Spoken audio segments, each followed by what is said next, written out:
In the quiet hospital room, Shen Qing lay motionless under the slow IV drip. Suddenly, a fragile petal landed.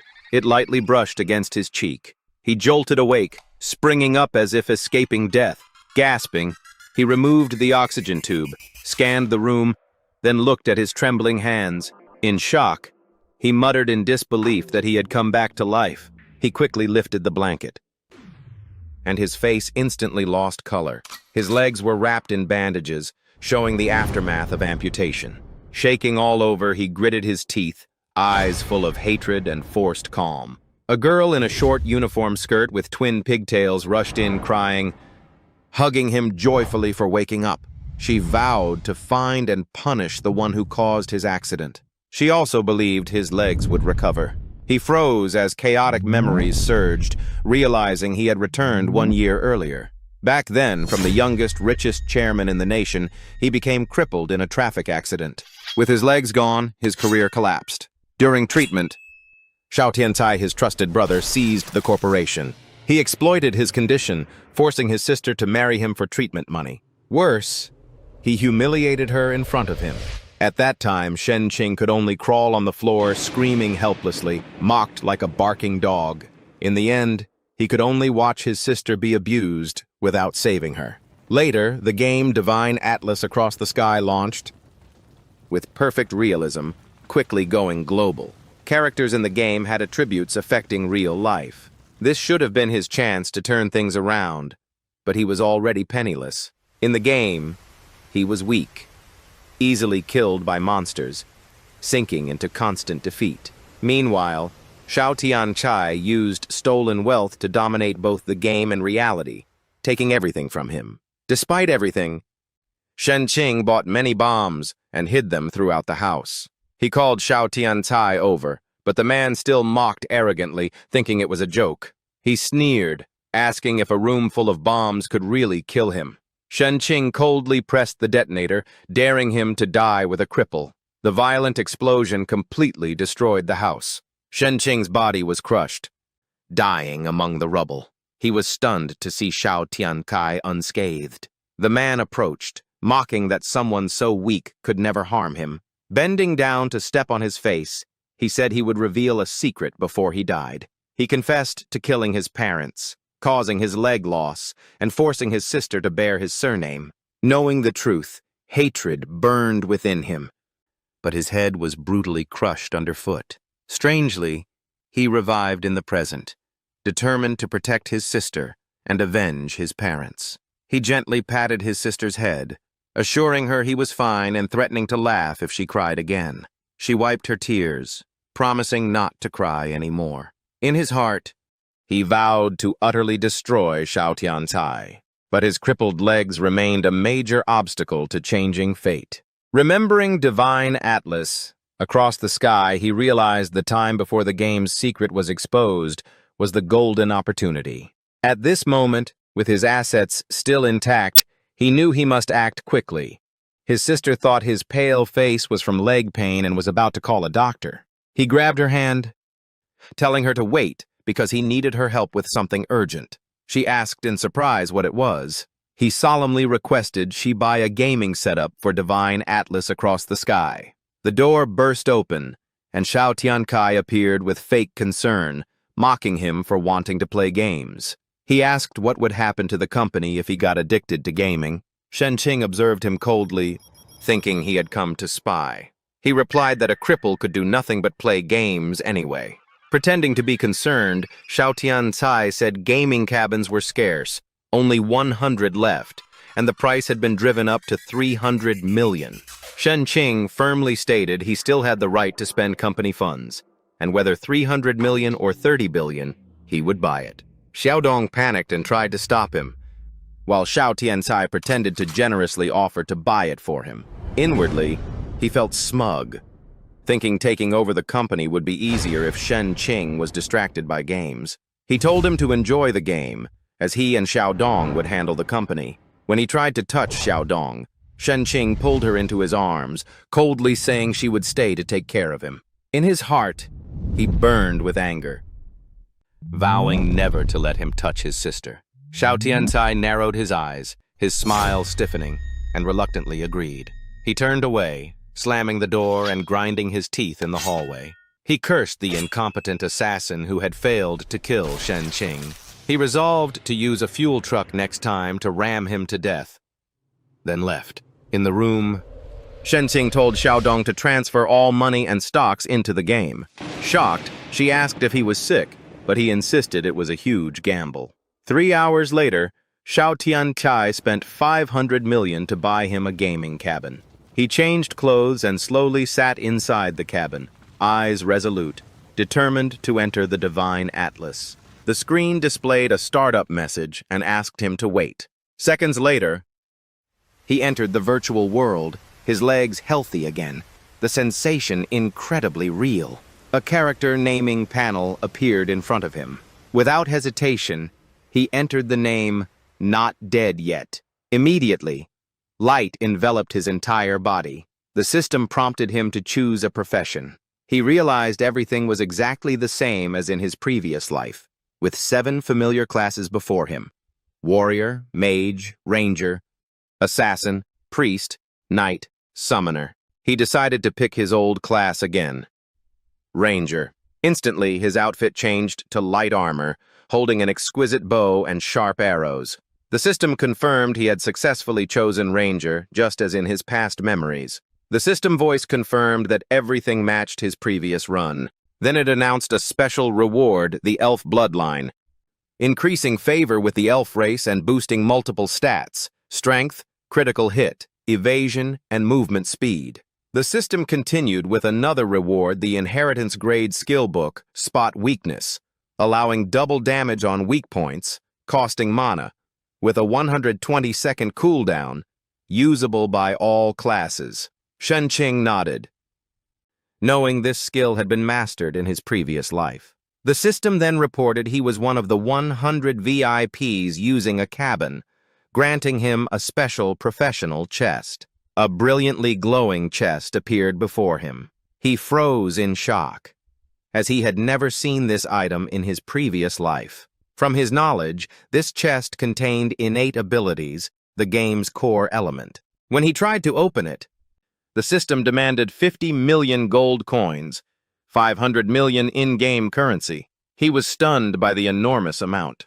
Taking a deep breath, he told himself that if he didn't invest now, everything would fall into enemy hands. He knew every newbie had a chance to get a random innate ability, and the earlier one entered the game, the higher the chance for a rare type. In his past life, he had an attack attribute with a bleeding effect that helped him win many battles. This time, with a huge sum invested, he wanted not just good, but the very best, and decided to open the chest immediately. A blinding light shot into the sky as the chest opened, making him exclaim in shock. The result was the innate ability Evolve All. He was utterly astonished at the existence of such an ability. This was a rare, top-tier power worth far more than 500 million gold coins. The skill panel showed the passive effect. Plus 100% drop rate for items reduced by 1 tier. 0.5% chance for mid-tier evolution, but reduced drop rate for items lowered by 2 tiers. Evolution could exceed the current max tier. Active effect: 100% of dropped items and skills could be upgraded by 2 tiers, 10% chance to upgrade by 3 tiers, cooldown 24 hours, does not stack with passive, and each item can only evolve once. Shen Qing smiled in satisfaction, closing the attribute panel, thinking this was a heaven-defying power. While others still struggled for bronze or silver gear, he could reach silver, gold, or higher. He affirmed to himself that the money spent was worth it, enough to crush all opponents underfoot. His eyes gleamed as he planned to test his skill on a few monsters, but he remembered the skill had a 24-hour cooldown. He decided the first use had to be on the most valuable target, so he unequipped all gear and skills. With preparations complete, he was ready to begin his journey to change fate. The game scene shifted to a crowded, bustling novice village. He frowned, realizing he was not the first player, and that the place was full of wealthy players. A group of youths rushed to kill chickens for experience, dragging other newbies into monster-stealing chaos. Shaking his head in disdain, He found fighting over a few experience points pitiful. He ignored them and headed deeper, aiming to kill the novice boss before others could. The system warned of a dangerous area, but he ignored it, intent on quickly hunting the boss to level up. However, he stopped short when all he had was the novice bow and ragged armor not worth evolving. If he didn't use Evolve All soon, he would lose his advantage over other players. An idea suddenly struck, and he smiled cunningly, preparing to activate the skill. He chose to directly apply evolution to his elf bloodline. A faint spirit shadow appeared behind him, gradually changing form and glowing brightly. The system announced a successful evolution into Elf King bloodline, greatly boosting attack speed, critical hit rate, evasion, movement speed, max health, and superior health regeneration. He exclaimed in amazement, not expecting a bloodline to evolve. With his new power, he was confident that clearing novice monsters would be easy. Suddenly, a taunting howl came from the bushes behind him. Shen Qing quickly identified the sound as coming from a level 2 wolf boar. Not far away, a group of players shouted excitedly, thinking the beast would be easy to kill. They believed slaying it would be enough to level up, urging their prey to give up. Hearing the commotion, Shen Qing hid in the bushes, watching the group surround the wolf boar. He noted that they learned teamwork early but had terrible survival skills. He muttered about the wolf boar's pack nature, his lips curling with meaning.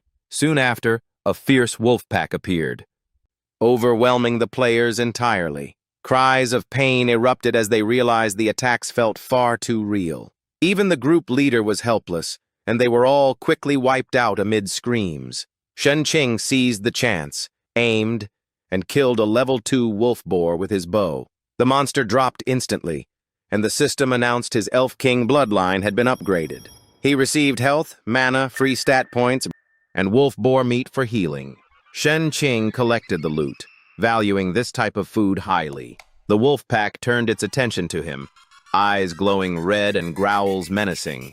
He smiled, saying the earlier shot was just a damage test, and now he wanted to try another method. Activating the Elf King bloodline, his movement speed doubled. In a flash, he escaped the encirclement, leaving the wolves behind. With agile steps, he crossed a ravine, marveling at the bloodline's all-around power. He felt sure that speed was the key to survival and rapid growth. But he noticed the wolves had stopped chasing, retreating in fear. The system reported he had entered the forest territory. He realized this was level 5 monster territory, forcing the wolves to withdraw. While checking system info, a smiling girl invited him to join a forest monster hunt. The group boasted they were among the first to arrive here when the server opened. A fat man interrupted, not wanting a level 2 player to join, claiming it would waste experience. Shen Qing indifferently refused, telling them to fight on their own as he would leave. Another member mocked him, implying he was afraid of brain damage. He replied coldly that forest monster hunting was too time-consuming and preferred to be alone. The fat man kept provoking, warning the area was dangerous and unexplored. Shen Qing shrugged, saying he had never experienced death and thus felt no fear. The fat man threatened him to hand over all gold and equipment. He stressed that death in the game still brought pain and cost half of one's experience. Shen Qing remained calm, mocked them, and bid farewell. The girl tried to keep him out of concern for his safety, but the fat man dismissed her. He left the group, heading deeper into the novice zone. A human skull lay before him, confirming he was in the right place. He declared he would face the largest boss in the novice zone. From the darkness, a pair of massive, coldly glowing eyes appeared. A massive snake slithered out, its imposing body staring him down. Shen Qing activated his skill to detect the enemy's weak point. The system revealed that the level 10 Python King's weak spot was at the back of its neck. He calculated that with his bloodline, his HP far exceeded the boss's. Summoning his bow, he felt confident with no need to hesitate. The snake lunged fiercely, but he only smirked, mocking its speed. He sidestepped and countered with an arrow. The arrow barely pierced, dealing 29 damage because its scales were too tough. He noted his attack power was still weak, but kept his confidence. He trusted his speed advantage to wear the boss down. Shen Qing skillfully dodged attacks, continually aiming at the enemy's neck. Suddenly, the snake used its tail and scales to shield its weak point. He cursed under his breath upon realizing the enemy knew how to defend itself. His eyes lit with resolve, determined to use his Elf King bloodline's speed to outpace the tail's reaction. 2 consecutive arrows were deflected, causing no damage. On the 3rd shot, he timed it perfectly, striking the neck for 58 damage. Shen Qing smirked proudly, affirming his speed was still superior. At that moment, the Python King spewed a thick cloud. He covered his nose, realizing it was poison gas, losing 10 HP per second per system notice. He calculated he'd die in just over 2 minutes if left unchecked. The snake climbed onto a rock, keeping its distance to let the toxin finish him. Shen Qing laughed coldly, admitting he had underestimated the enemy. He raised his bow and fired another 3rd shot. Thanks to his bloodline skill, this shot triggered a critical hit, dealing 176 damage.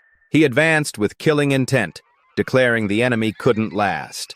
A series of critical strikes landed directly on its weak point. With the boss's HP down to 597, he was confident he could kill it in 2 minutes. The Python King whipped its tail wildly, attacking all over the battlefield. He realized the enemy was trying to suppress him to prevent counterattacks. Shen Qing twisted in mid-air, still locking onto his target and firing back. The arrow hit the snake's soft belly, dealing 200 damage and leaving it with 370 HP. He wondered why the damage was higher, guessing the belly was less protected than the neck. Feeling victory approach, he increased his attack pace. Suddenly, the boss slammed its tail into the rock wall behind him. A cracking sound rang out as fissures began to spread. He briefly doubted himself upon seeing the snake's mocking eyes. The cracks spread toward him, causing the ground to collapse into a deep pit. He realized it was using force to break the terrain and trap him. Thick poison gas flooded in, stacking poison damage to 20 HP per second, threatening his life even with doubled HP. He admitted this was the deadliest boss in the novice zone. Shen Qing pulled out high-grade wolf boar meat, gaining healing and speed boost for 20 seconds. Even without poison resistance, he resolved to use those 20 seconds to decide the battle. He activated maximum speed, clinging to the cliff to climb out of the pit. Leaping up, he raised his bow and shouted a challenge at the enemy. His arrow flew straight into the Python King's eye.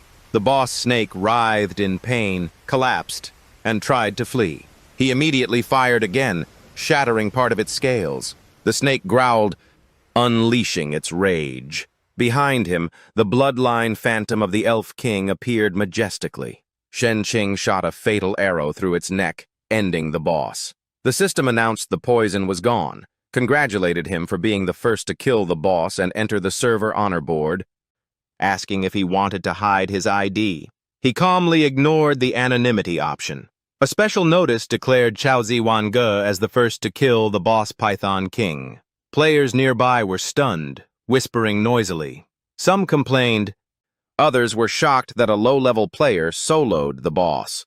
3 players who had just cleared forest mobs discussed the first boss reward. They assumed it must be extremely valuable gear. The fat man glanced at the girl, expecting praise from her. The server-wide announcement of Chaozi Wangge's victory left them frozen. The fat man angrily wondered who it was. The system congratulated Shen Qing with 1.5x experience, instantly raising him to level 7. He noted the reward matched the risk. He unhesitatingly invested all 30 stat points into agility. His current stats were Attack 65, Strength 6, Agility 39, Spirit 5, Defense 8, HP 1860, Mana 50, Crit 80%, Dodge 15%, Attack Speed 1.5, Movement Speed 18, Luck and Will both 0. He was satisfied that for the Wanderer class, agility boosted everything, while his HP rivaled a warrior's.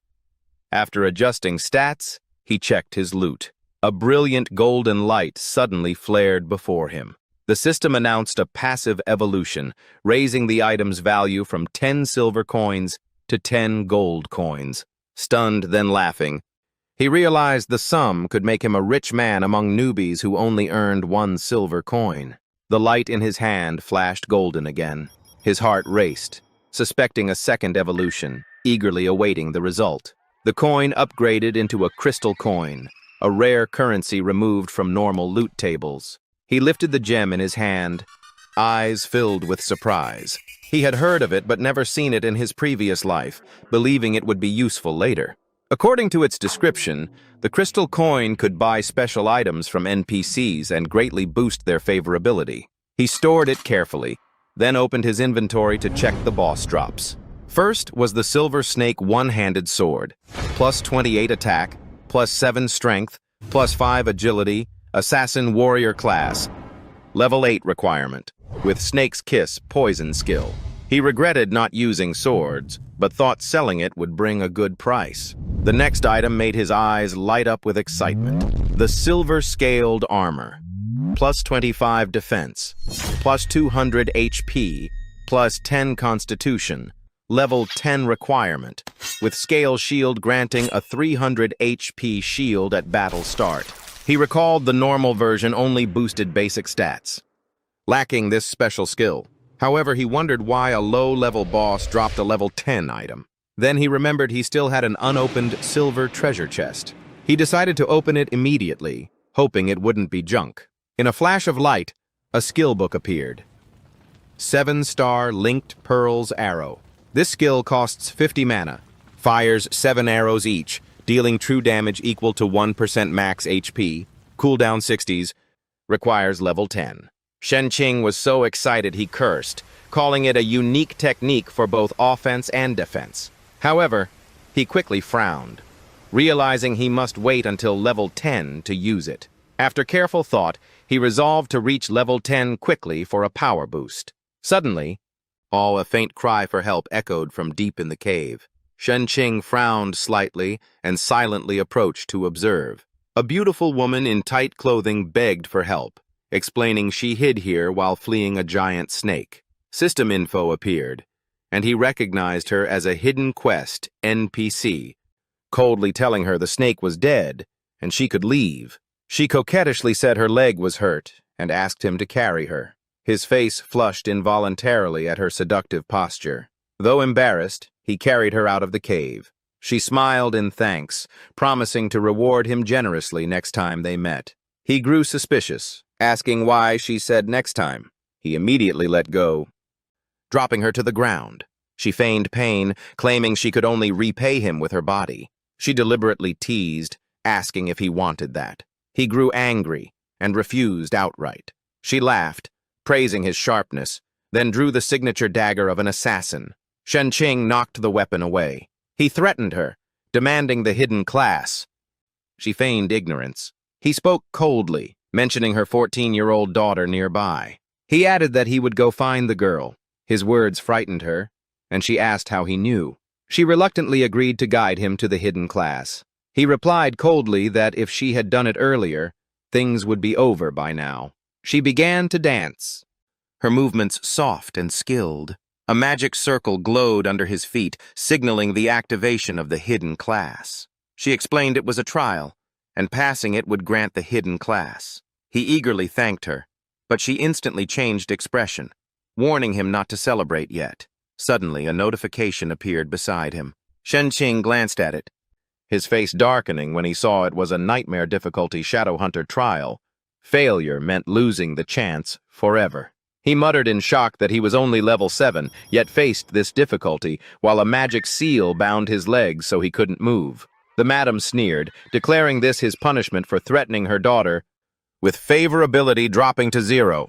He suddenly realized the proper way to unlock the hidden class might be raising her favorability. The teleportation gate lit up, and he roared a warning that he would find her daughter after passing the trial. She smiled provocatively, saying the outcome depended on his ability. In an instant, he was sucked into the formation and fell into a dusty land. He brushed himself off, wondering why he had been sent here. The system announced the start of the nightmare difficulty Dark Hunter trial, where death meant permanent disqualification. He frowned, realizing only 2 paths remained: clear the trial or die. The ground shook as a creature emerged with a terrifying roar. He leapt back in alarm, recognizing the trial enemy. Numerous tentacles emerged, surrounding him on all sides. Activating his observation skill, he saw the elite level 5 desert sandworm with 2000 HP, weak point in the middle tentacle. He drew his bow, deciding to shoot at the thick flesh. The arrow hit the weak spot, dealing 130 damage. He smirked, thinking if it surfaced fully, a shot into its mouth could end it quickly. The monster charged, lashing its tentacles fiercely. He sneered, considering that move reckless. He sidestepped the strike, but the impact scattered rocks, lightly injuring him and revealing its terrifying strength. He got up, scanning around, but the monster had vanished. He frowned, annoyed that it kept hiding under the sand. He muttered that each appearance gave less than a second to react, making it hard to dodge completely. He spotted a stone tower nearby, thinking he could stand firm there to reduce danger. Without hesitation, he rushed up, risking an attack and betting on luck.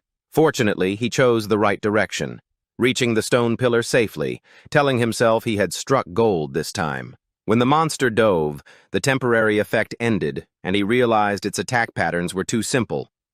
Waiting patiently, the sand trembled, its mouth opening. He grinned darkly, leaping up and calling it stubborn. It spat sand, but he was used to the move and dodged easily by stepping on the rocks.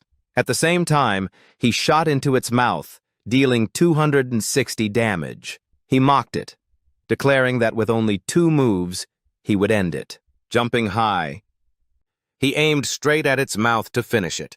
The baywood arrow dealt 130 damage, killing the monster. The system announced he reached level 8, earning money and the sandworm flower item that boosts movement in sand.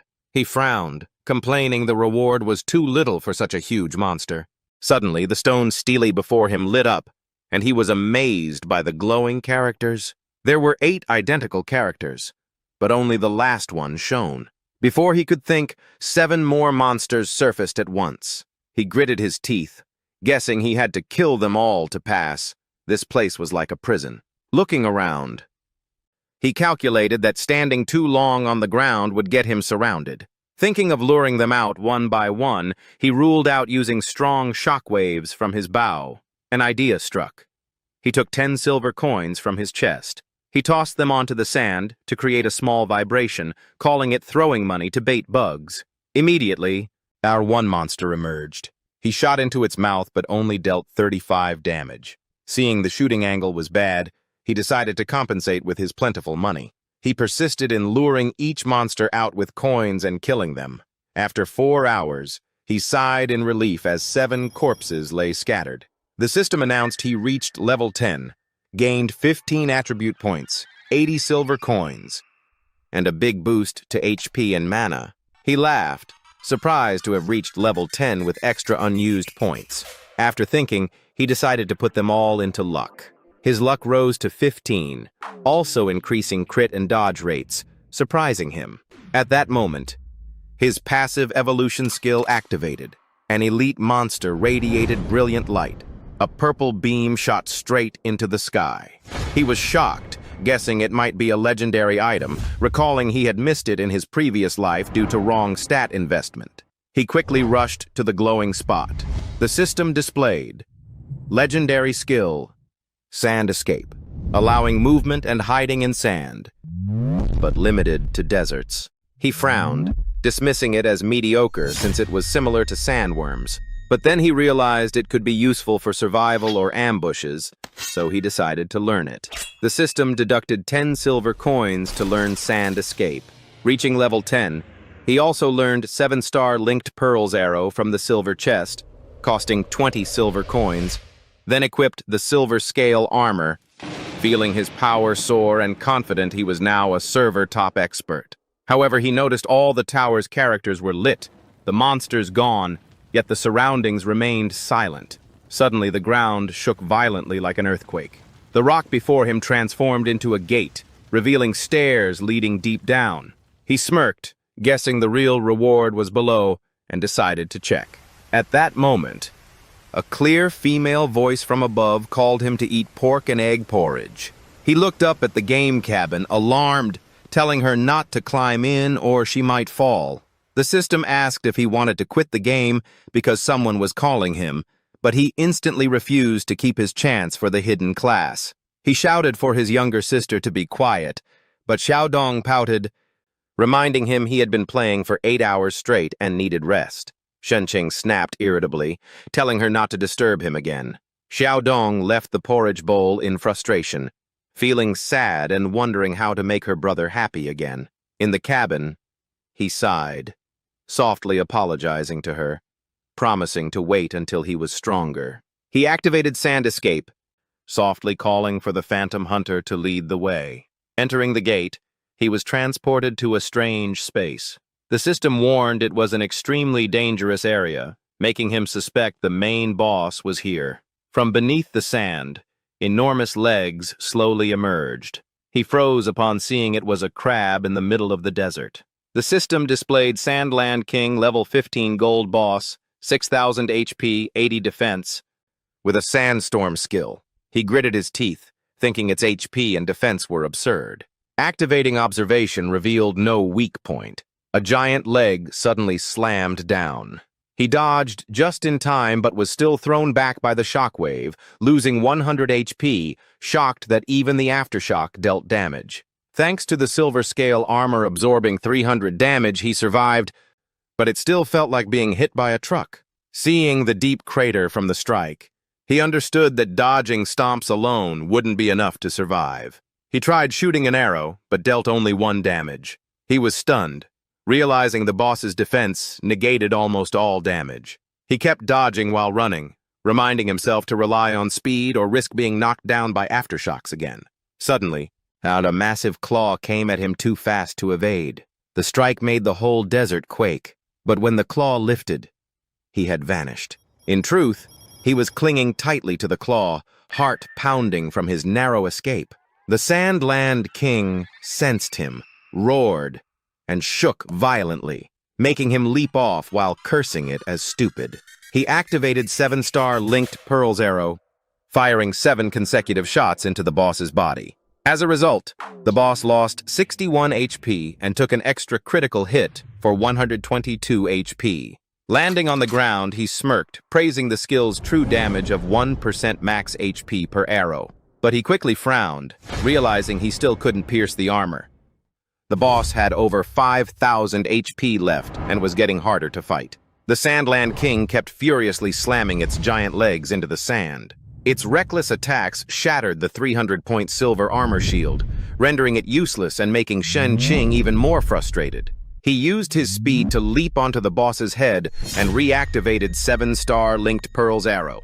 But this time, no arrows were fired. Checking his status, he shouted in frustration at having completely run out of mana. The skill was powerful but cost 50 mana, exceeding his current limit. With recovery at only 5 per minute, he needed 10 minutes before using it again. Suddenly, the Sandland King leapt, blocking out the light and creating a dust storm. Shenqing gritted his teeth, suspecting it wanted to force him to the arena's limit. Without hesitation, he jumped down, mocking that it would need to be 10 times faster to trap him. A glowing vortex appeared beneath the boss's belly. The system identified the belly as its weak point. He was shocked to only now discover the weak spot, realizing it had been hidden underneath. He smirked sarcastically, saying the boss was kind enough to reveal it. But before he could enjoy the moment, something strange happened. The system announced the boss had activated a deadly skill dealing 100 damage per second, with blindness and slow effects for 60 seconds. Before Shenqing could react, 2 whirlwinds rushed at him. He cursed angrily at the brutal skill, the wind pressure making movement impossible. Unable to dodge, enduring the full duration would deal 6,000 damage and kill him. His HP dropped by 100 per second. He roared in rage, knowing being caught meant death or severe injury. Gritting his teeth, he shot an arrow at the weak point, stacking up to 260 damage. The boss roared furiously, its belly vibrating to create more whirlwinds draining his HP. Shenqing shouted defiantly, promising to strike back in a minute. Suddenly, the surroundings fell silent as if he had vanished. From the sand, a shadowy figure moved. He sprang up, shooting an arrow into the weak point for 130 damage, taunting the boss. The boss unleashed another sandstorm, but he smirked, already having a counter. He used Sand Escape, diving into the sand with a 10% speed boost, exceeding expectations. In an instant, he shifted positions, kept firing, and avoided damage, regaining the upper hand. Shen Qing's repeated strikes on the weak point forced the Sandland King to dive under the sand to shield itself. But from a higher position, he used Sand Escape to move skillfully without consuming mana or cooldown. Realizing this was a legendary skill, he attacked from above while constantly repositioning. Though each scattered shot was weak, they let him maintain full HP. The Sandland King roared in frustration, surprising Shen Qing when it spoke. After 3 hours of battle, his HP was down to 1/3, while the boss was nearly exhausted. With mana fully restored, he prepared to unleash his strongest skill. He stepped closer, taunting the boss that if it didn't act, he would strike first. With only 1/5 HP left, it rasped a plea for a quick death to end its suffering. Shen Qing chuckled bitterly, blaming its overly tough armor. He activated 7-star Linked Pearl's arrow, 7 shots piercing its belly and killing the boss. The system congratulated him for the kill, awarding 1.5x over-level experience, instantly raising him 3 levels. He thought he must now be server top.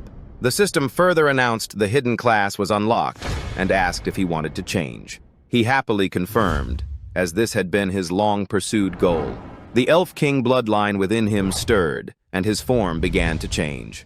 The system changes his class to Ghost Hunter, greatly boosting stats and raising attribute points per level to 7. He laughs loudly for gaining 2 more points per level than normal players. The system shows the first skill, Ghost Summon, calling a spirit to fight for 30 seconds with 40% attack power and master's effects. The second skill, Death Trap, setting a snare to hold the target for 5 seconds, doubling damage taken, ineffective on bosses. Shen Qing comments, "This is a burst damage combo able to kill swiftly."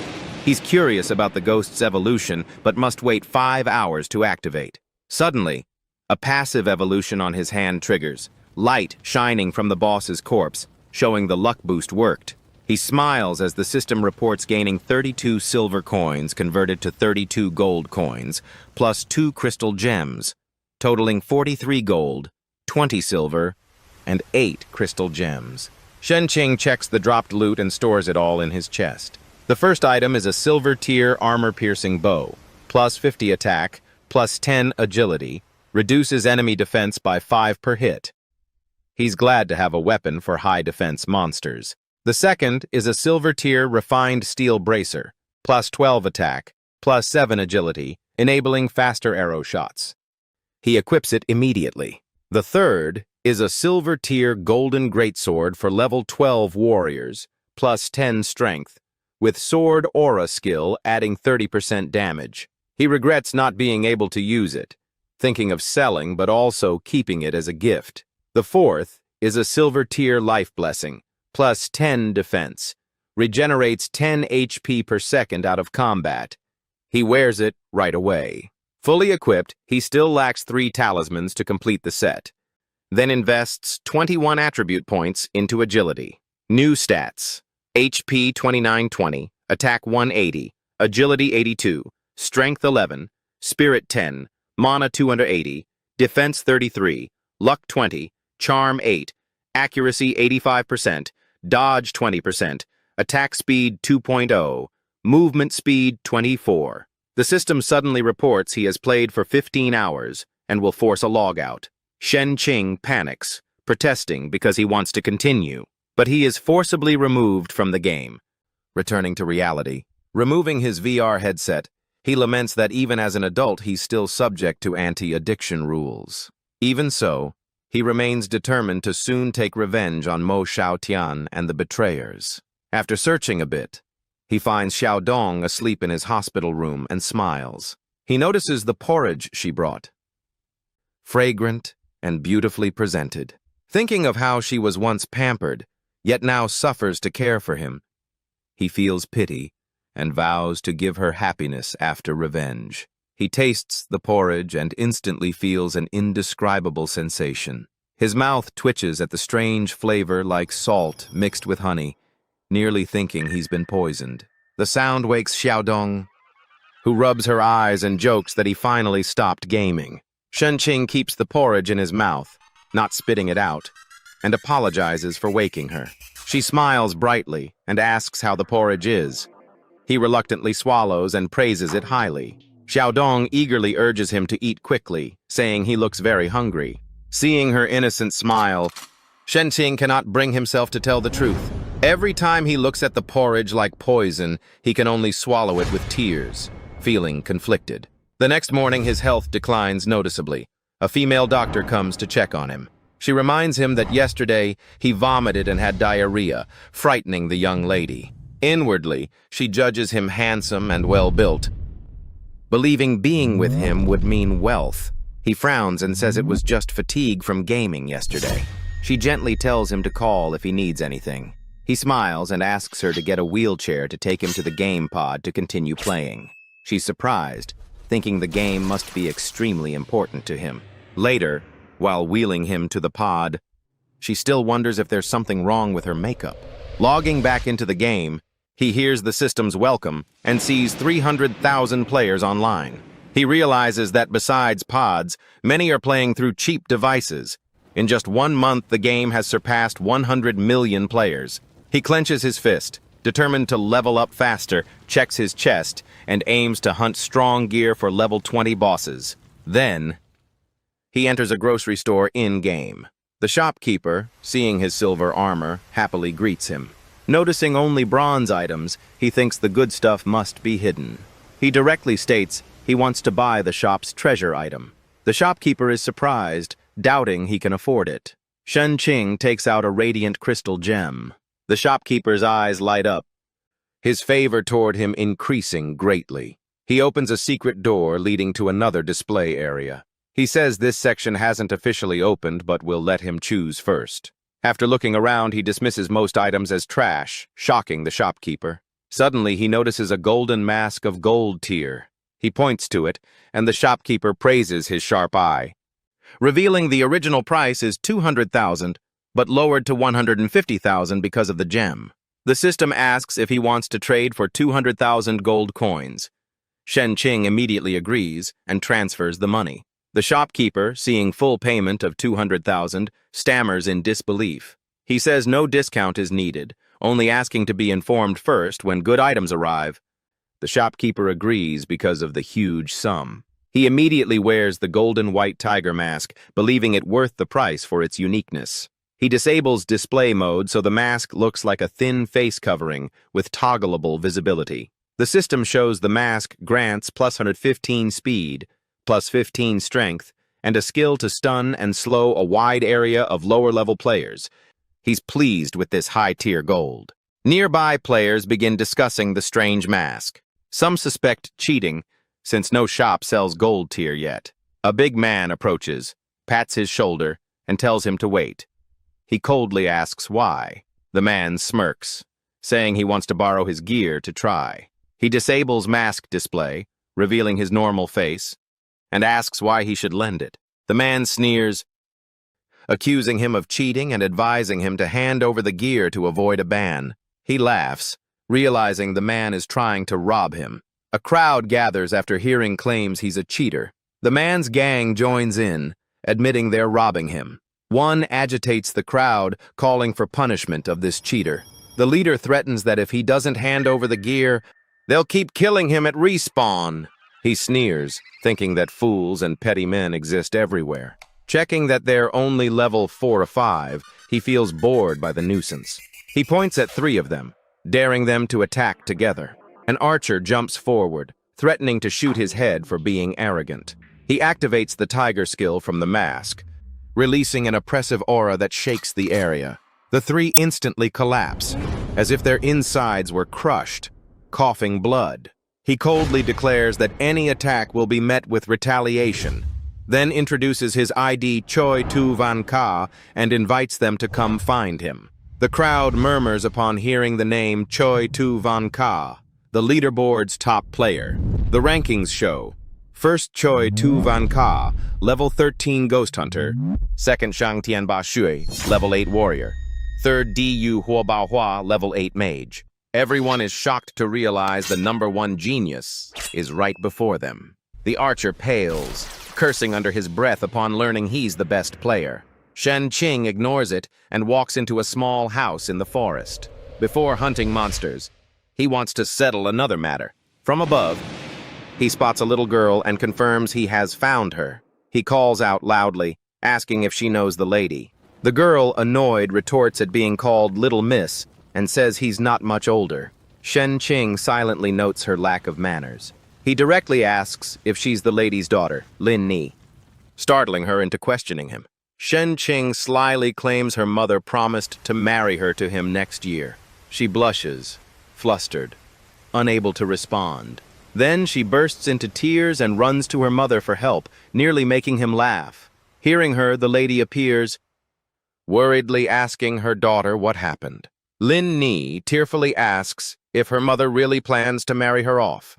The lady is still confused when Shen Qing approaches, greeting her and shocking her for having passed the difficult trial. He affirms he promised to find her daughter as soon as he finished, and always keeps his word. The lady sternly warns that if he does anything improper, she will move away. Shen Qing feigns surprise at her saying she'd relocate. He inwardly laughs at having scared her, then gently asks for a mid-tier dungeon map. The lady refuses, saying she doesn't have that map. Shen Qing puts on pressure, intending to show his strength to make her admit it. Frightened, and the lady pulls her daughter back as if bracing for a strike. But he just smiles and takes out a sparkling gem. He says it's a thank you gift for opening the hidden class trial for him. The system reports the mother and daughter's favorability increased by 50 points. The lady's eyes light up at the gem, surprised he's really giving it to her. Lin Ni quickly snatches it, happily praising its beauty and thanking him.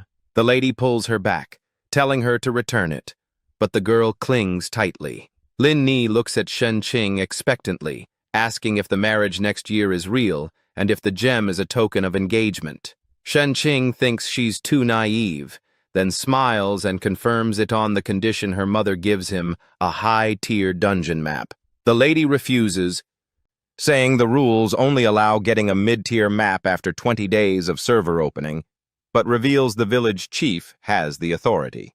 Lin Ni eagerly boasts she knows where the village chief lives and wants to guide him there. Scene shifts to a small house where the female village chief is lying under the sun relaxing. She mutters about enjoying it, believing lying long increases blessings and dismissing health concerns.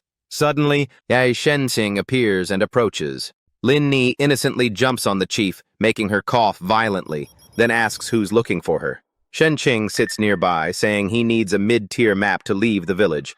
Lin Ni immediately points him out as the seeker. The chief advises him not to rush and to return at level 20. Shen Qing coldly places a crystal gem on the table. The chief looks at the gem, smiles, and claims she is upright and fair, but she quickly slips the gem into her private pocket. Lin Ni frowns, retrieves the gem, and returns it to Shen Qing, urging the chief to keep her word about fairness. Shen Qing thinks the girl isn't as bad as rumors say, then firmly demands the map. The chief refuses, saying he's still weak and a mid-tier dungeon is too dangerous for level 13. Shen Qing asks what if he proves his strength. The chief is surprised but agrees to give him a task. She says if he completes it, she will give the map. Shen Qing accepts immediately. She explains the village is attacked by wolves every year, with none able to wipe them out. The cause is the White Wolf King leading the pack, which must be killed and its head brought back. The system issues a side quest to slay the White Wolf King, rewarding a mid-tier map, title, silver pants, and money. Shen Qing agrees to take the quest.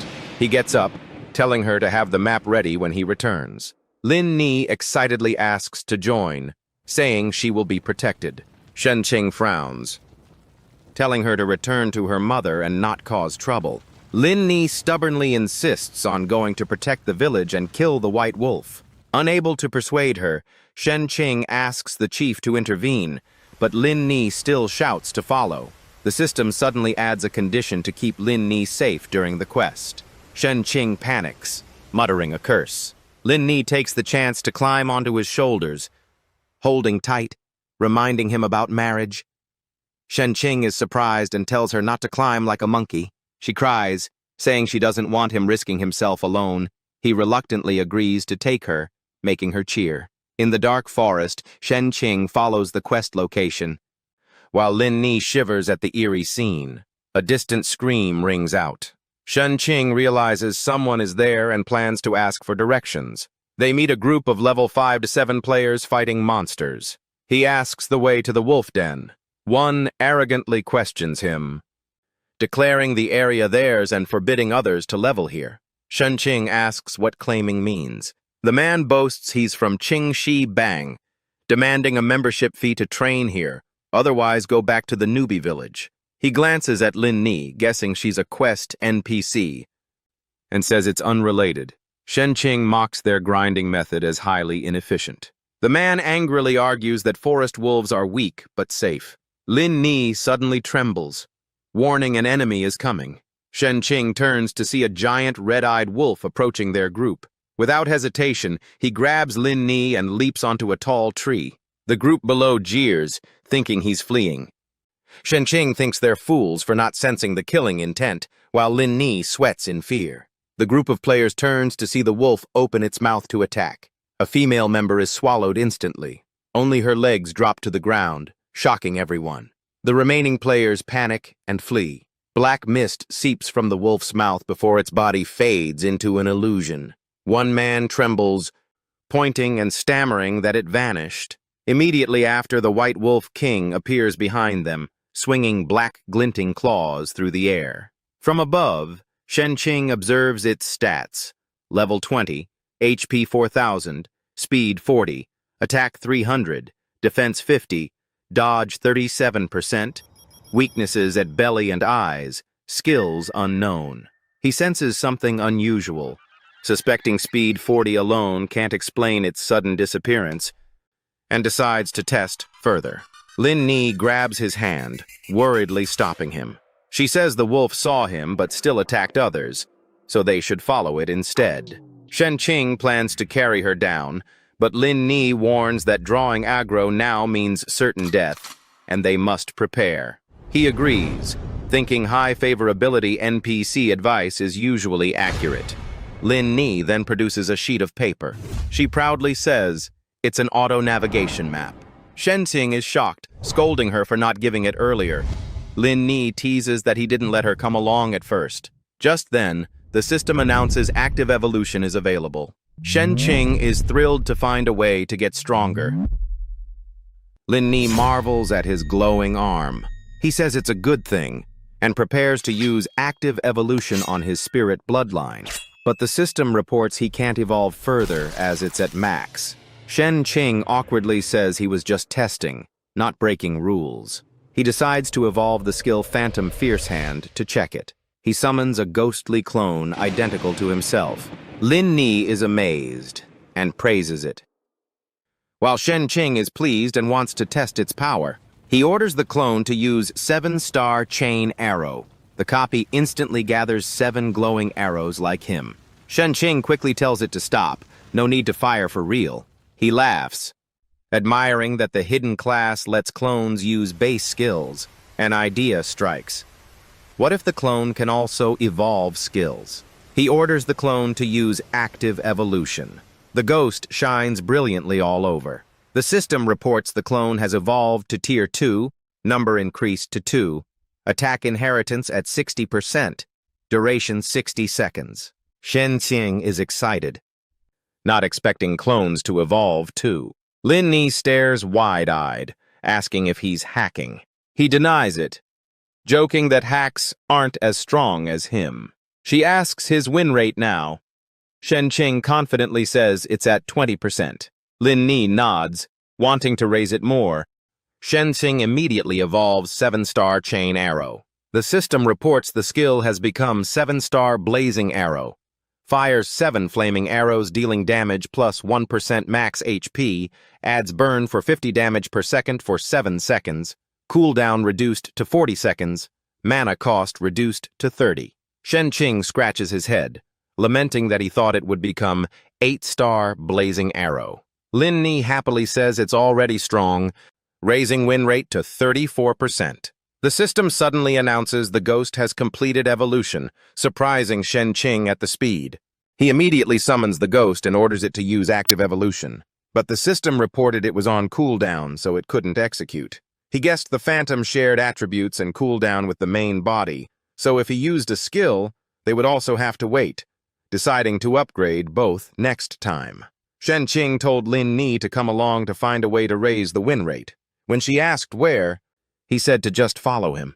At a stream, one of his arrows took down a predatory beast. He stood on a tree cheering upon receiving premium crocodile meat with HP, mana recovery, and stat boosts. Lin Ni clapped in praise.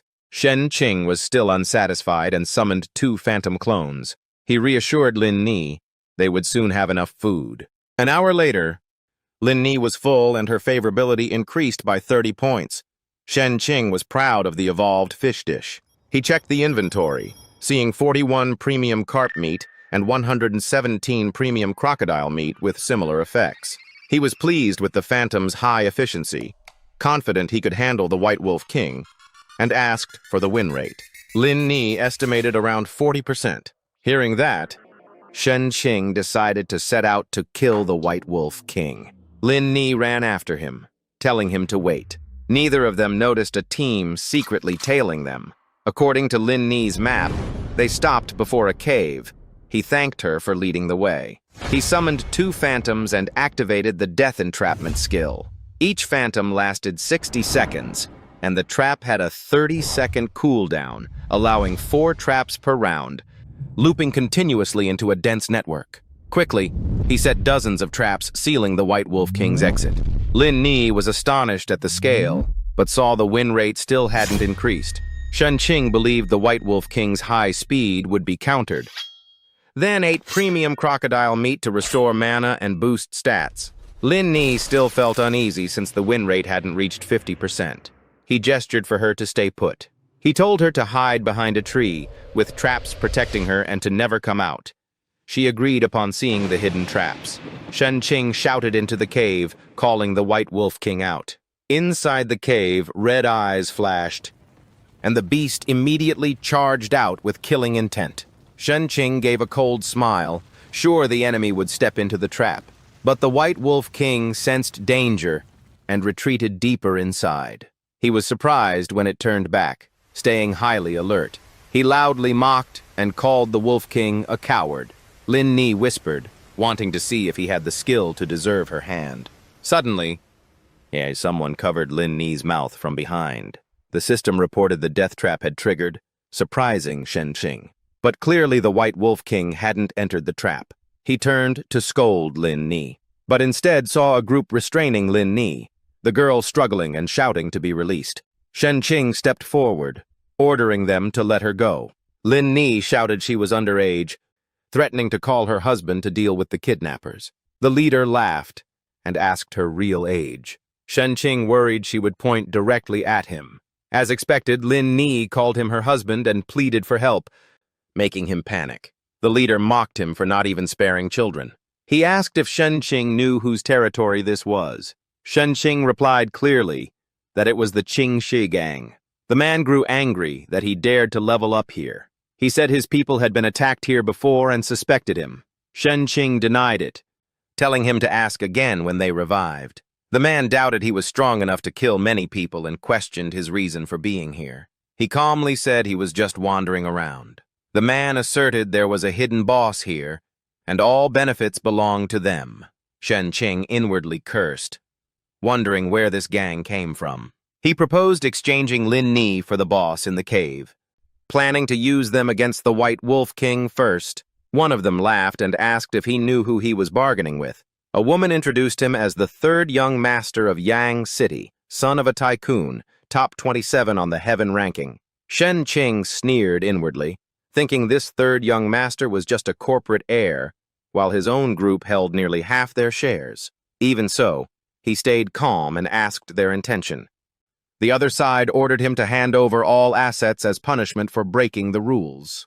Shen Qing's eyes turned cold, unwilling to cause trouble but now pushed to his limit, ready to fight. Suddenly, a ferocious roar of the White Wolf King echoed from the cave. The group became excited, confirming the cave indeed had a boss, angering Shen Qing. The third young master shouted to lead Qingxi gang to dominance, and they all charged in. The subordinates recklessly rushed into the cave without thinking. One of them threw Lin Ni toward Shen Qing, saying they'd deal with him later. He caught the girl, secretly mocking their stupidity. They had made no preparations or scouting beforehand. They carelessly stepped on Shen Qing's death traps. The system reported activation, and he only gave a cold smile. The traps immediately bound the entire Qingxi gang, making them curse in fear. The White Wolf King emerged, its massive body radiating heavy killing intent. The third young master stammered, asking what it was. Someone checked the info and reported in panic it was a level 20 boss. But the third young master reassured his men. He told himself he had spent money on a hidden talent and giant form skill, so he couldn't lose face. His body instantly grew huge, tearing his armor apart, transforming into a giant as tall as the White Wolf King. The system described the skill as greatly boosting attack and defense but reducing speed, lasting half a minute. Lin Ni was amazed at the ability. She turned to ask Shen Qing if he planned to abandon the quest. He replied to let the other side struggle for a bit. The subordinates cheered and praised the third young master as a hero.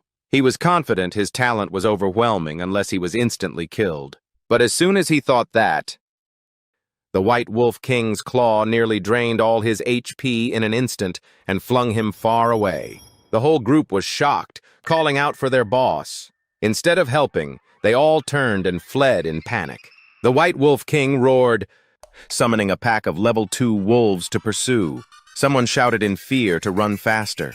Another suggested going back to save the leader but was called crazy since the wolves were too many and the third young master was already down. One man glanced back at the third young master beside the White Wolf King and muttered an apology. Shen Qing leisurely walked into the cave, shocking others who thought he was seeking death. He mocked the White Wolf King for knowing how to use his traps to deal with enemies and kill wolf pups. Then he declared the next battle was between the two of them. The third young master thought Shen Qing was crazy and decided to play dead. The White Wolf King's eyes glowed red, killing intent surging.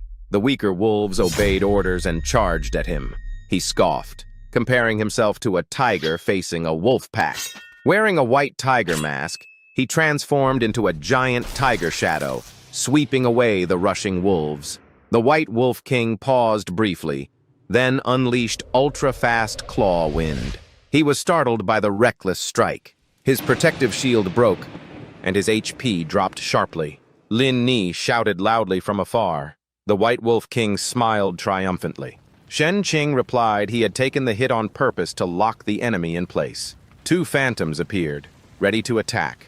Knocked back, he temporarily escaped the opponent. A series of trap explosions rang out. He was delighted, saying he had used the phantoms to set traps for an encirclement. The enemy's HP dropped by nearly 1/3. He ate premium crocodile meat to heal, challenging to see who would tire first. The beast vanished at terrifying speed. He guessed it was using stealth skill. In a flash, it ambushed from behind, taking 400 HP. He remembered this was the same move it had used on the others. While still airborne, he saw it vanish again. The next two strikes each took 200 HP, leaving him at half health. He grew angry, accusing it of relentless attacks not giving him time to recover. It circled around again for another surprise attack. But just as it swung its claw, it was trapped in place. He laughed, saying stealth only worked in melee, while traps always waited underfoot. He drew the 7-star bow, declaring it was his turn. A blazing arrow dealt 196 damage, leaving the enemy with just over 2,300 HP. The White Wolf King broke the trap and unleashed a claw wind, dealing 800 damage. He said he knew the trap wouldn't hold, so he deliberately took the hit to keep it in place. Snapping his fingers, two phantoms appeared from above and simultaneously set traps. The traps exploded, binding the boss, and all three fired blazing 7-star arrows together. He unleashed a barrage of 21 fire arrows, the fiery glow engulfing everything. Lin Ni asked if they would go hunt wolves next. He pointed toward the boss's pack. Suddenly, and a loud explosion sounded, forming a mushroom cloud. Lin Ni widened her eyes, thinking it was an in-game nuclear bomb. She jumped for joy, believing Shen Qing had won. He ate crocodile meat, regretting that only 9 arrows hit. If all had landed, the boss would have been killed instantly. Lin Ni urged him to finish it quickly, but he said there was something else to do first. The third young master still played dead, suspecting everyone else had been wiped out. An arrow landed right beside him, sending chills down his spine. Lin Ni cheered upon seeing he was alive, asking if the boss was dead. Shen Qing replied it had only a sliver of HP left. The third young master knelt, begging for mercy and admitting fault. He said he could spare him and even share XP if he agreed to help with something. He asked what it was, but Shen Qing said he couldn't reveal it yet. Shen Qing drew his bow in threat, forcing a choice. The third young master secretly planned to use the time to secure his position and level up. He asked if refusing meant being killed immediately. He nodded back, stressing he only trusted those with greed. The third young master forced a smile, promising full support if he was helped to keep his leader position. Shen Qing smiled faintly, drawing his bow and making him turn pale. A blazing arrow finished off the dying boss. The system announced he leveled up from 13 to 15 and gained a title. The third young master also reached level 9. The third young master thanked him, saying he would remember the favor. He took all the loot and coldly refused the title of boss. He warned that if the man used his name for evil, he would face dire consequences. The third young master bowed, swearing loyalty to Shen Qing. He called Lin Ni over, saying it was time to leave. He told him he would call when needed, and the third young master quickly nodded in agreement. The third young master vowed to repay Shen Qing's kindness. On the way back, Lin Ni cheerfully praised him as both skilled and handsome, agreeing to marriage and calling him husband. He nearly choked, snapping that she was a child NPC, and calling him that would make others think he was a pedophile. Lin Ni got angry, lunging to bite him, insisting she wasn't a child. She claimed to be a maiden, making him shake his head and curse the one who designed her. He sighed and accepted it, then moved on to check the loot. The inventory showed White Wolf pants of silver grade level 15, boosting evasion and agility, with doubled speed at full HP. He immediately put them on, wondering if the speed could let him fly. He picked up refined steel wolf claw, a silver grade assassin weapon, boosting critical damage and teleport ambush. He dismissed it as useless for himself. He obtained White Wolf hide, a rare item that could summon 2 phantom wolf cubs to detect hidden targets. He spent money to learn the skill immediately. In addition, he collected 3 crystal coins, 42 gold coins, and 17 silver coins. Elsewhere, Madame Ko impatiently waited for the two, yawning. She scolded the village chief for letting Lin Ni go with a low-level player, insisting he would surely die fighting the White Wolf King. Just then, Shen Qing returned with Lin Ni. The girl ran to hug her mother, boasting she was safely protected by him. He tossed the white wolf hide to the village chief, saying he had brought back the wolf's head. The chief was astonished at his ability. She took out a hidden intermediate dungeon map as a reward for his service. The system announced the quest complete. He accepted the map with a smile. Lin Ni pulled his hand, asking if he was about to leave. He teased, asking if she wanted to come along. Madame Ko pulled her daughter back, scolding him for trying to seduce her. Lin Ni struggled, insisting on going. She ordered him to leave quickly now that he had the map. He regretted that the White Wolf King's head, so valuable, was only exchanged for a map. The village chief snorted coldly, suspecting he wanted to take advantage. He laughed, saying he only wanted a reward worthy of the effort. He activated the title and received a skill from the chief after her reluctant approval. It was a high-level attack skill, requiring charge-up, with wide range and strong penetration. Shen Qing grew curious and fired a double arrow into the water. The immense power made him marvel in praise. He paid to learn the skill, testing long-range shots through terrain, while the chief proudly explained. Shen Qing bid farewell to the children, telling them to grow up fast. Leaving the novice village, he sped over the water toward stronger areas. Madame Ko shouted angrily after him for abandoning them. In a flash, he had left the starting zone. When opening the new quest, the ground suddenly shook violently. Before him appeared a magnificent city named Roy. He realized this was a place full of treasures. Recalling his previous life, where a poor start made him miss precious opportunities, he vowed to do it differently this time. He was determined to take revenge on those who had caused him pain. Before entering the city, he organized his items and sold excess gear for money. The crowded auction house pleased him as it meant quick sales. A bunny-eared staff member asked his needs, and he said he wanted to auction items. She explained the procedure, fees, and asked if he wanted anonymity. He chose to remain anonymous to avoid harassment or entanglements. Inside, the host invited number 1888 to present their item. A beautiful girl stepped forward, enchanting many onlookers. She introduced a ring that increased luck and item drop rate. The crowd chatted, mostly admiring her looks, while the item fetched a high price. Shen Qing recognized it as a rare item with only 2 rarity tiers. The diamond ring was extremely rare, greatly boosting luck and drop rate. Bidding began from a low price. The host asked if anyone would offer higher than the current bid. Shen Qing immediately raised it to 1 gold coin. Everyone was shocked at paying gold for a bronze item. Someone else instantly bid 10 gold coins. The crowd was stunned by the sudden price jump. They thought it was madness to buy a common-grade accessory. Shen Qing guessed his rival also knew its true value. He raised it straight to 30 gold coins. The opponent hesitated, and others marveled, calling him a tycoon. The man angrily shouted 50 gold coins, sparking more chatter. He provoked, challenging Shen Qing's wallet. Shen Qing countered with 100 gold coins and a cold stare. The hall froze, then erupted at the bid. Someone exclaimed, and the host asked one last time for higher offers. After 2 calls, the opponent gave up. The item was sold at 100 gold coins. The system announced he obtained the ring with 8 hours to evolve it, urging immediate use. The rival angrily vowed to remember him. Shen Qing dismissed him as all talk. A soft hand touched his face.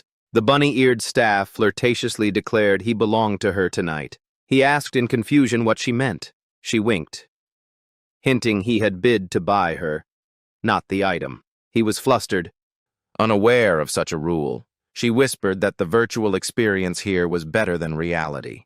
He realized the rival had bid because of this special activity. He praised her looks and invited her along.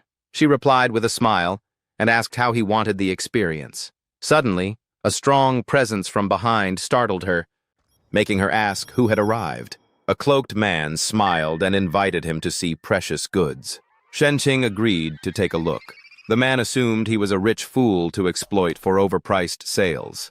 He showed off an array of rare gear and materials to entice him. Shen Qing scoffed, saying those items were too mediocre to flaunt. The cloaked man tried to sell a silver bow at a high price, but was rejected for poor quality. He was stunned at being so bluntly dismissed. He threatened that Shen Qing must either buy and apologize or be beaten. Shen Qing coldly asked back, showing readiness to fight. He pointed to the guards, warning the man not to cling after being refused. He cautioned that secret dealings here would be punished. He turned pale, cursed angrily, and left. Shen Qing thought that without the prohibition law, he would have dealt with him immediately. He turned to the bunny-eared girl to confirm she would obey him. She blushed and agreed. He told her to stay and guard the auction, sell 3 silver weapons for gold, and gather all refining crystal shards. She was surprised to be given this task, and he confirmed it. He believed her charm would win every auction. She thought she was a top expert, yet was given such a small job. She irritably questioned him, and he reassured her with extra pay, making her immediately ask where to meet again. He replied he would find her himself. Watching him leave, she secretly admired his wealthy and confident aura. Shen Cheng planned to gather refining crystal shards before the new map opened because of their future value. He told himself the next step was upgrading equipment. At the forge, he saw a blacksmith looking troubled. The man lamented losing his hammer, like starving without food. He picked up a hammer from the floor and asked if it was needed. The blacksmith happily confirmed. The man thanked him and offered to upgrade one piece of equipment for free. He realized this was a hidden quest he knew from his past life. He agreed, gave the 7-star bow to upgrade to max, and noted he could buy cheap materials here. After 20 minutes, the blacksmith returned saying it was done. Shen Cheng was surprised at the quick upgrade and wanted to see the result. The blacksmith said it only reached +10 due to lacking high materials, free once, costing 20 gold, and he felt the bow improved significantly. He thought +10 was enough since he would soon change bows, and the blacksmith invited him back later. Leaving the forge, he reminded himself, Roy City had bosses up to level 60, so he needed to wait for skill cooldown before moving on. Suddenly, an arrow shot out from the darkness. He dodged in time but still got grazed on the face, bleeding heavily. The hidden attacker's voice praised his surprising escape. Shen Cheng recognized him from the auction and said it was a misunderstanding if it was about the ring. The man denied it, saying it was too late. He asked what the man wanted. The man signaled for his comrades. A group appeared, dragging a tied-up Guolini. The girl groaned in pain. Shen Cheng questioned why they caught her, saying she still had tasks to do. The cloaked man demanded a share of the gold used to buy the ring. Lin Ni cried and apologized for having all her money and refining crystal shards stolen. The old seller appeared, kicked her, and mocked, meeting him again. Shen Cheng gritted his teeth, not caring about the stolen goods but refusing to let anyone hit his people. They laughed mockingly and threatened indecent acts. One tore Lin Ni's clothes, making her panic and cry for help. Shen Cheng's eyes flared with murderous intent. He raised his bow, used strongest strike, and cursed the scum. One charged to block but was pierced through by the arrow. The system reported an instant kill, and he logged out immediately. The remaining two froze, one shouting to kill him. Shen Cheng snapped his fingers, summoning 2 wolf phantoms, and shot blazing arrows that instantly took down both. From the shadows, someone stepped out praising him, saying he wouldn't fight. He said the ones who died were just pawns, introduced himself as Shu Bu Sha, rank 5 on the heaven list, and that he had already gathered Shen Cheng's information. Shen Cheng coldly asked his intentions. Shibusha guessed he was Zhao Ziwanga, top of the heaven list. He confirmed his identity. Shen Cheng tossed a pouch with 400 gold and 70 refining crystal shards, telling him to take it like someone sensible. Shibusha unexpectedly proposed forming an alliance to create a guild, promising power and pleasure. Shen Cheng refused, making Shibusha ask in surprise about his goal. He coldly replied that his only goal was revenge. Shibusha's face darkened. He stepped back, saying he would wait for him to change his mind. As he was about to leave, Shen Cheng shouted for him to stop. He shot a blazing arrow that struck his clothes. Shibusha fell, shocked, asking who attacked from behind. He realized a wolf phantom was still blocking his path. He tried to negotiate, warning that killing him would give a red name status. The wolf phantom stayed still, blocking the way. Shen Cheng mockingly asked if he knew what kind of person he hated most. He nervously asked, "What kind?" He roared that it was those who betrayed their teammates. Shibusha panicked and tried to speak further. A violent explosion sounded along with his miserable scream. The system announced to the whole server that Shen Cheng had killed Shibusha, rewarding 50,000 gold. All of Roy City was in an uproar, discussing the top heaven list player killing the rank 5. Players saw it as a huge opportunity and called to unite for the bounty hunt. Shen Cheng cursed inwardly, realizing news of killing a Heaven List expert would make him hunted everywhere. The bunny-eared girl nervously asked why he hadn't left yet. She warned that the 50,000 gold bounty would attract countless people. He sneered, saying he hadn't even paid her yet. He handed her a pouch of 400 gold in thanks. She happily said she was just a little short of being free. Shen Cheng was shocked to hear about her being forced into prostitution. He sternly asked if there were other victims. She hesitantly said she only knew they worked for the Rising Sun Corporation. Shen Cheng froze, killing intent surging at the name of the corporation. She apologized, begging him not to ask further. He sighed and agreed not to force her. She suddenly kissed his cheek and thanked him for understanding. She promised to repay him, called him a hero, then left. Shen Cheng thought she was originally kind, but forced to do bad things, suspecting the culprit in the corporation was an old enemy or their subordinate.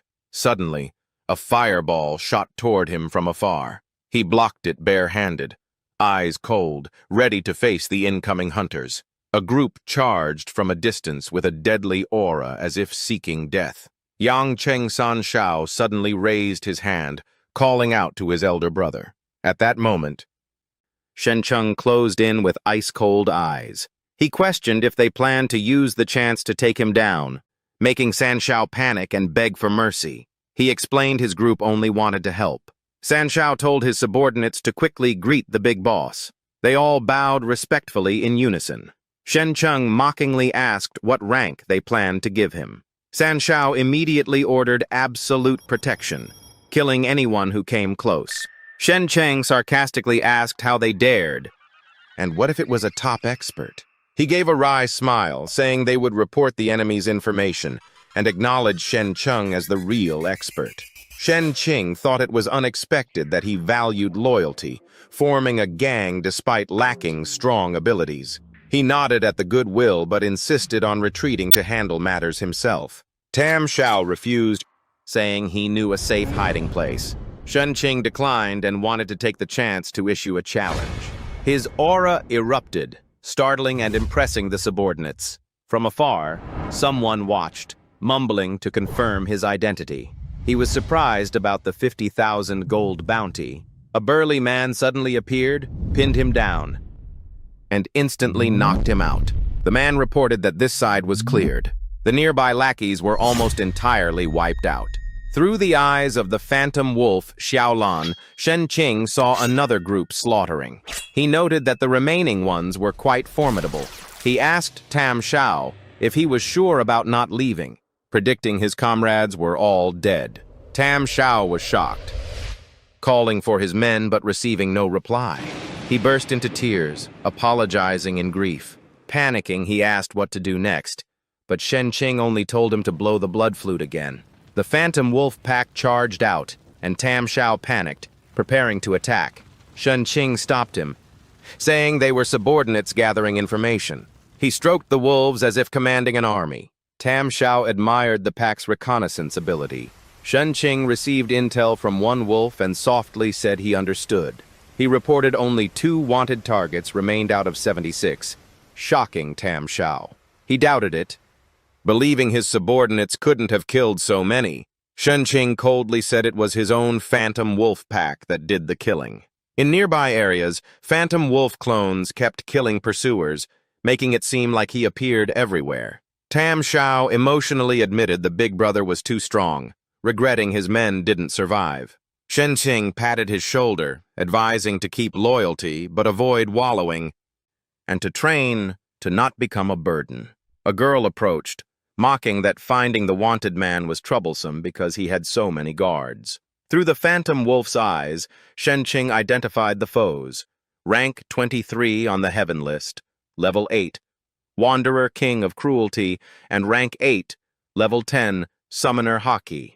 He mocked and pushed Tam Shao into the fight, telling him it was time to shine. Tam Shao panicked. Shen Qing said killing the two would raise his rank and test his worth. Tam Shao swallowed hard and agreed to take the task. The King of Cruelty sneered, taunting about attack speed. Tam Shao took a slight step back, eyes probing, but tried to look ready to strike. He suspected the real expert was behind and planned to probe with tricks. He reassured himself, then mocked his opponent as cowardly, declaring he'd take their life on the spot. Tam Shao suddenly flushed red with anger and shouted loudly. He cursed the two arrogant foes and charged with burning momentum. In an instant, an invisible force struck him, making him spit blood and lose a large amount of vitality. Haki smirked and unleashed a summoning nightmare. A giant colossus appeared, while Tam Shao transformed ferociously, roaring for blood. He launched a massive punch straight at the girl. She remained calm, forming a sturdy stone wall to block the blow. She then summoned a monster 3 times larger than her opponent's, shocking Tam Shao as his full force strike was nullified. She declared her nightmare colossus was both defensive and offensive, nearly invulnerable. Haki smiled in appreciation of this power. He remarked the ability was formidable and asked the King of Cruelty's opinion. Before he could finish, the King of Cruelty, who was about to launch a sneak attack, suddenly froze. The King of Cruelty was stunned that his secret teleportation skill was detected by Haki. Immediately after, he felt an overwhelming pressure descend. 2 of Haki's clones dropped from above, crushing him flat. Haki approached and coldly ordered him to stay still. He said he would deal with him after the battle. At the same time, the 2 colossi clashed, causing violent tremors. The girl's stone wall remained solid and unmoved. The stone beast swung its arm and flung Tam Shao away. He rolled on the ground in a miserable state. He angrily admitted his power was far inferior. A massive stone hand continued to slam down. Tam Shao quickly leapt aside, narrowly escaping. He smiled, realizing he was slightly faster than his opponent. But another arm suddenly grabbed him tightly from behind. He shouted at the girl for using a sneak attack. She suggested teaming up to kill Haki and split the spoils. Tam Shao firmly refused, saying he would never betray his big brother. She mocked him, then coldly declared she would kill him. Her hands spread wide, stretching the space. Then she suddenly clapped them together, creating a powerful shockwave. The force made Tam Shao lose his transformation and collapse weakly. She mocked that he was still alive. She said she would now demonstrate how to take down Haki. Despite severe injuries, Tam Shao clung to her leg, shouting to stop her. Haki heard and was momentarily surprised. He gave a rare smile, then immediately darkened his expression, scolding him for being troublesome. Haki delivered a strong kick, sending Tam Shao flying. He rolled toward the nightmare colossus. Haki coldly ordered the colossus to stomp him to death. The giant foot lifted, ready to crush. Tam Shao trembled, stood up, but exhausted, only managing to curse. At that moment, a bright ray pierced the colossus, leaving a large hole in its body. Haki's face turned pale, shocked and denying what just happened. He wondered who could destroy the colossus with a single blow. In an instant, a figure appeared behind him, asserting only he could. Haki, confused, asked when he had arrived. He coldly asked the girl if she understood the consequences of attacking his junior. Tam Shao cried tears of joy, calling him Big Brother. He still harbored doubts about the man's identity and power. The girl smiled, confirming she wanted the bounty. She said it would be the capital to found a guild and would belong to her. She summoned a giant shadow that enveloped him, forming a dark hand to squeeze tight. She smugly declared he would die within 5 seconds from blood drain. His blood dropped rapidly, losing 300 in an instant. He calmly walked through the darkness, mocking the technique as too weak. The girl began to back away, showing clear fear. He recalled that in his past life, Haki was leader of the Long Yun Guild, famed as a genius who leveled quickly by spending money on resources. He coldly gave her 2 choices: take double the money to work for him, or be killed immediately. She instantly chose the first option. He nodded, allowed her to leave, promised to send the money, and told her to name the guild Lang Yun. She looked at him with some suspicion, reminding him to keep his word. She turned away, vanishing into the night. He handed Tam Shao a recovery potion. Tam Shao drank it all, his body quickly recovering. He happily thanked him and joked about being fine again. He sternly ordered him to collect the severed head. Pointing to the unconscious, cruel king, he said it was his share. Tam Shao's eyes flashed with danger. He approached, mocking the once arrogant opponent. Tam Shao warned the foe never to target his big brother again, gathering energy to finish him. The cruel king panicked and begged for mercy. A notification announced the Qing Shi gang leader rose on the heaven ranking from 26th to 22nd. Another notice forced him to log out. Removing the VR helmet, he sighed, realizing he'd played 15 hours. He pondered, seeing his preparations nearly complete, planning to leave for Whip City tomorrow. He thought of upgrading the city before bringing his sister into the game to speed her leveling. Hesitant about trying the mage path, he decided to delay due to other matters. He called Dai Cheng, asking him to come over immediately for something important. Soon after, a young man knocked and was invited in. Dai Cheng respectfully asked why he'd been summoned. He sipped coffee, coldly ordering an investigation into Xiao Tiantian's group. Dai Cheng agreed, noting the enemy hadn't given up, which was a good sign. He gave no reply, quietly enjoying his coffee. Dai Cheng bowed and left to gather information. As the door closed, he smiled, thinking this was only the start and more major moves lay ahead. His little sister ran over, eyes sparkling with curiosity, asking what he was doing. He gently patted her head, saying he was just in a board meeting. She was doubtful. Without waiting for an explanation, she hugged him happily, glad he was back to normal. Then she worriedly told him the board had given Xiao Tiantian the acting chairman position. He pressed his lips together, eyes cold, confirming he already knew. He reassured her, saying 2 key members had been bribed, but it was fine. This time he came only to confirm he was alive and still held supreme authority. Scene shifts to the company meeting room. The atmosphere heavy. Xiao Tiantian chaired the meeting, asking who supported the new project. The 2 figures, Teshu and An Ba, immediately raised their hands in favor. Other members followed one by one, voices of agreement rising. Xiao felt smug for seizing power so quickly and decided to start the project next week. A deep voice from the corner objected, drawing everyone's gaze. Xiao awkwardly apologized, then asked Haishu why he disagreed. Haishu sternly argued the project harmed the company's reputation, could be illegal, and violated past strategy. Xiao sneered, saying the old plan was outdated and he only cared about large profits. He coldly forced Haishu to choose between agreeing or leaving. Haishu grew angry, stepping forward to challenge Xiao to repeat himself. Anba intervened to calm them, but spoke with a hint of mockery. He suggested keeping decorum and voting, passing the project 7-1. A voice of opposition came from the doorway, stunning the whole room. Everyone turned to look at the newcomer. Xiao was shocked, trembling as he recognized President Shen's arrival. President Shen coldly entered, questioning his own authority. Xiao forced a flattering smile, mentioning everyone wanted him back.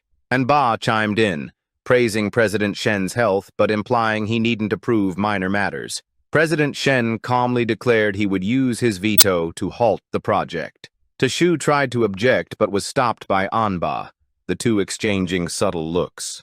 Xiao reluctantly agreed to delay, suppressing his anger. President Shen thought it wasn't time to destroy him yet, then suggested Xiao find another plan. He scanned the room, deciding he could only trust Haishu and temporarily retreat. As he left, Anba quietly called out to Xiao. He responded with a murderous glare.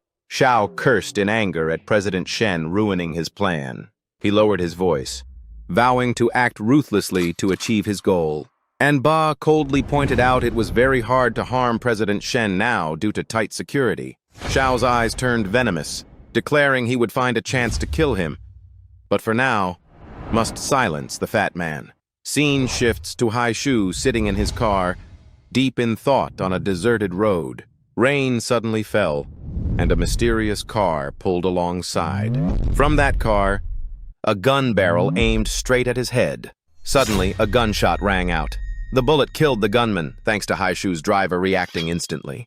His accomplice tried to shoot back but was distracted by a sudden car horn. A massive truck charged forward as if to crush everything. Chung Long, Hai Shu's driver, calmly told him to hold on tight. He accelerated, turning the car to face the enemy. The truck driver snorted coldly, showing disdain. He raised his gun at Chung Long. Chung Long immediately fired back, killing him. The truck lost control, exploded, and veered off course. Hai Shu exhaled in relief, furious as he confirmed Shao had sent assassins. He thanked Chung Long, but Chung said the thanks should go to President Shen. Hai Shu's eyes burned with hatred, vowing revenge on Shao. Chung Long reported to him that Hai Shu was safe. He replied with a smile, preparing his next move. He put on the VR headset to enter the game. Scene shifts to Whip City, the atmosphere tense. A notice appeared. Whip City had only one player left.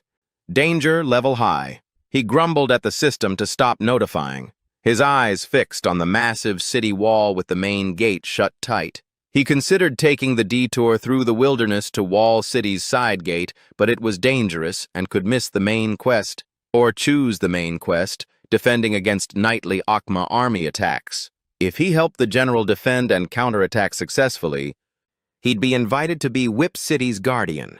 Then he would get a secret map to the demon lair, many rewards, and a special golden armor set. He decided to first obtain the demon equipment before leveling up. A new notice confirmed the conditions to become a city guardian.